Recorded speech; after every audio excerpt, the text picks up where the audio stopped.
إن الحمد لله نحمده ونستعينه ونستغفره ونعوذ بالله من شرور أنفسنا ومن سيئات أعمالنا من يهده الله فلا مضل له ومن يضلل فلا هادي له نشهد أن لا إله إلا الله وحده لا شريك له ونشهد أن محمدا عبده ورسوله لا نبي بعده اللهم صل وسلم وبارك على سيدنا محمد في الأول والآخر وعلى آله وأصحابه والتابعين ومن تبعهم بإحسان إلى يوم الدين أما بعد فيا أيها الحاضرون أوصيكم ونفسي بتقوى الله فقد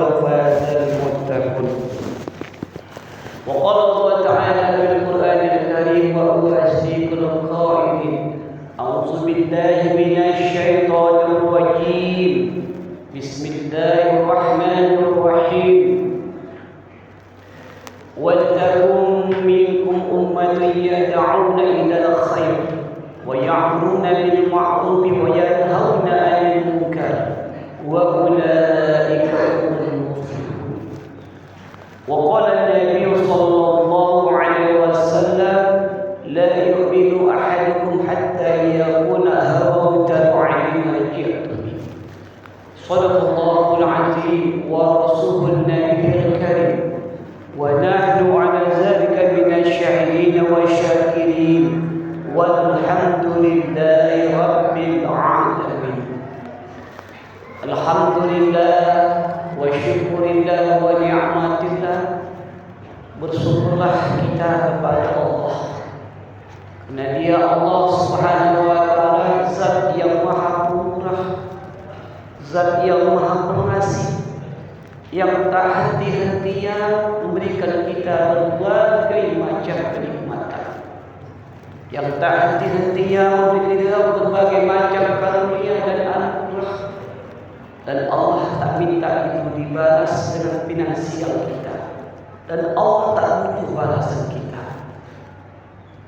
Allah Maha Sempurna, Dia Khaliqna yang menciptakan seluruh makhluknya. Salawat dan salam kepada junjungan Nabi besar Muhammad sallallahu alaihi wasallam.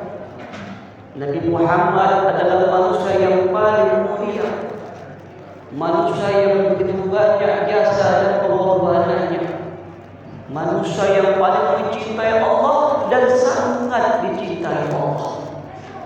Rasulullah SAW ketika Allah Subhanahu wa taala angkat menjadi nabi dan rasulnya Allah, telah Dia putuskan sisa umurnya dari 40 tahun sampai akhir hayatnya dihabiskan untuk perkara agama, dihabiskan untuk mendakwakan agama, berkorban beliau dengan segala macam harta yang beliau punya hingga habis semuanya, hingga beliau berhutang-hutang untuk memperjuangkan agama. Waktunya pun habis, bahkan perasaan, bahkan nyawa yang terancam berkali-kali untuk mendakwakan agama, karena agama adalah modal manusia kalau manusia mau bahagia di dunia sampai di akhirat. Masyarakat muslimin, sidang Jumat yang dimuliakan oleh Allah Subhanahu wa taala. Pada momentum Jumat kali ini kita akan sampaikan, ulama katakan di dalam benak fikiran Rasulullah, di dalam hari-hari kehidupan Rasulullah selalu memikirkan 4 hal ini. Maka disebutkan ini 4 fikir Rasulullah yang selalu ada dalam fikiran Rasulullah, yang selalu dirisaukan Rasulullah, yang selalu diperjuangkan Rasulullah. Bagaimana 4 fikir Rasulullah ini wujud dalam kehidupan dan didapatkan pada umat Rasulullah sallallahu alaihi wasallam. Apa itu?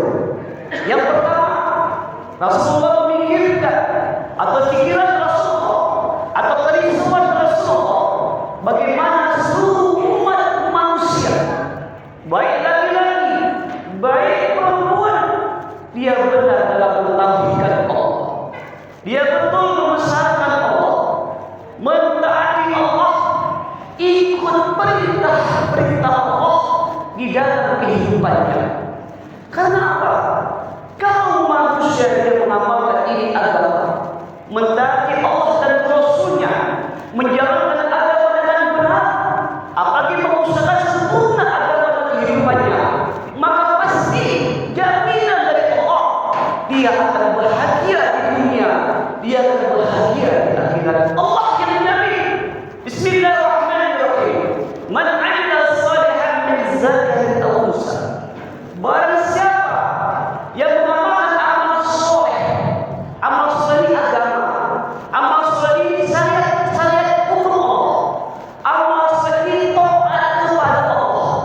Barang siapa yang beramal soleh, barang siapa mengamalkan agama dengan benar, min dzakarin aw unsa, mau dia laki-laki, mau dia perempuan, bahwa mu'minun, dan yakin dengan perintah Allah yang dia jalankan ini, fala nuhyana, pasti kata Allah, aku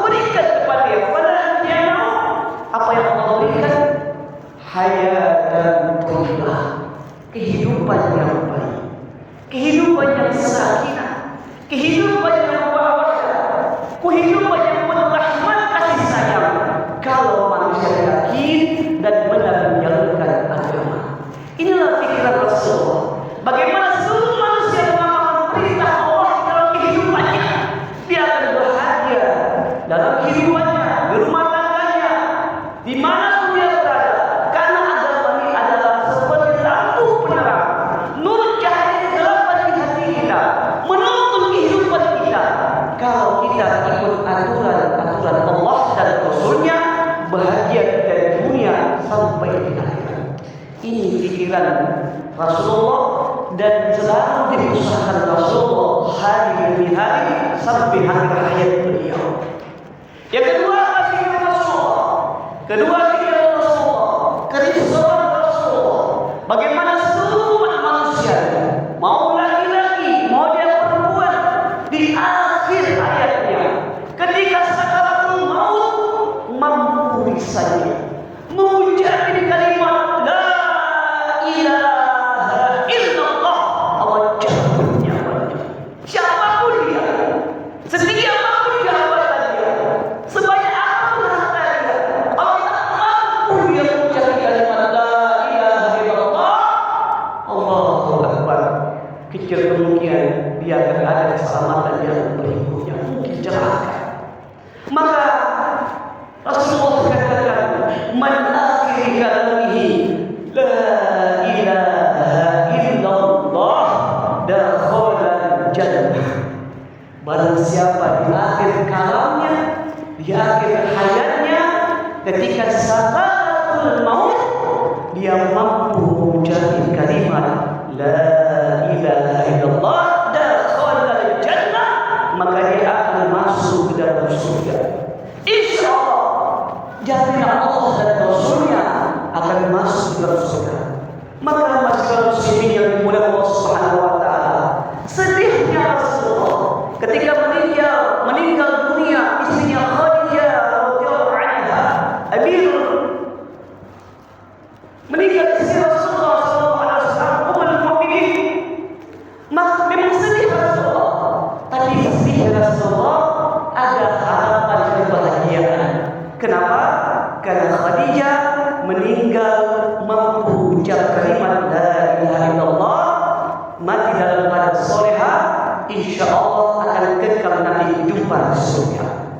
Tetapi Rasulullah yang paling sedih adalah ketika meninggal pamannya Abu Thalib, pamannya mencinta Rasulullah, pamannya mencinta Rasulullah, tak mampu, tak mau ia untuk mengikuti ajaran Rasulullah, tak mau beriman kepada Allah, sehingga ketika akhir hayatnya Abu Thalib, pamannya Rasulullah, dibimbing Rasulullah, ditalkin Rasulullah berkali-kali, bahkan dipaksa Rasulullah, wahai pamanku, ucapilah kalimat la ilaha illallah tuflihun. Kau ucap kalimat la ilaha illallah, kau selamat paman, berkali-kali. Tapi Abu Thalib paman Rasulullah sampai akhir hayatnya tidak bisa mengucap kalimat la ilaha illallah, hidup dalam kafir, mati dalam kekafiran. Maka hancur hati Rasulullah, hampa Rasulullah, maka tidak akan bisa selamat. Maka orang yang mati kafir, tak mampu ucap kalimat la ilaha illallah, maka dia kekal di neraka. Wabtadilu mahibal mujrimun, berpisah nanti di akhirat. Maka betapa sedih dan hancur Rasulullah. Maka jagalah iman kita.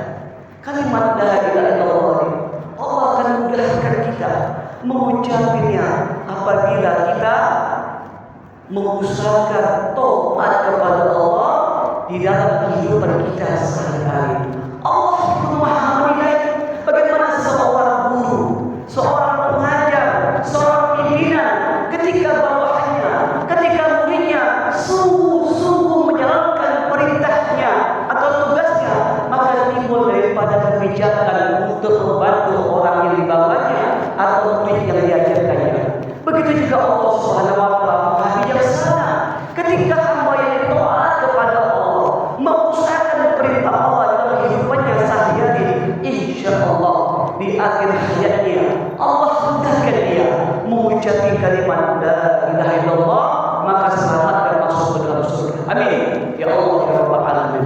Inilah fikir Rasulullah yang kedua. Yang ketiga, pikiran Rasulullah apa?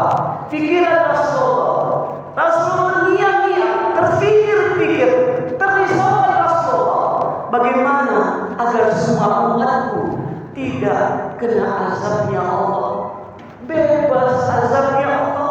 Azab di mana? Azab di dunia, azab ketika di alam barzakh, azab ketika di alam masyarakat, di alam mizan, di alam sirat, di alam akhirat. Bapak sekalian, masih panjang perjalanan yang tinggal 7 Pak. Satu hari di dunia, satu hari di akhirat, ibarat 1000 tahun di dunia. Orang yang meninggal 100 tahun yang lalu masih dikubur Pak, masih berhadapan kepada malaikat munkar dan nakir, masih berhadapan alam kubur. 1000 tahun lagi pun masih dikubur, menunggu alam kiamat nanti, menunggu alam masyarakat nanti. Kita tak tahu, tapi kita pasti masuk alam kubur. Rasul pikirkan bagaimana umatnya ini tidak kena siksa kubur, mendapat kenikmatan kubur. Di masyarakat dikumpulkan lagi, masya Allah, 7 matahari di atas, di bawah bukan aspal tapi dibaca. Bayangkan Pak, hari ini aja aspal dan matahari diraga, kita injak tanpa alas kaki, kita puring-puring yang tak tahan menginjaknya. Nanti di masyarakat bukan aspal, bukan satu matahari, baca di bawah 7 matahari menyinari, dibakar kita Pak, dipanas kita, direbus kita, menangis menjerit.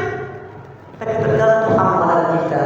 Kalau kita soleh, kita taat, kita jalankan perintah Allah sebagaimana mestinya, Allah akan letak kita di masyarakat, di mimbar-mimbar yang bercahaya. Semua manusia yang pernah hidup di dunia akan menyaksikan kita. Allah akan muliakan di masyarakat. Wahai hambaku, saksikan orang-orang yang taat kepada di dunia, aku muliakan mereka di panggung masyarakat. Tapi sebaliknya, kalau kita ingat kepada Allah, azab Allah akan terus kita dilaga dalam matahari dengan baja yang terus merebus kita. Kita yang punya pilihan Pak.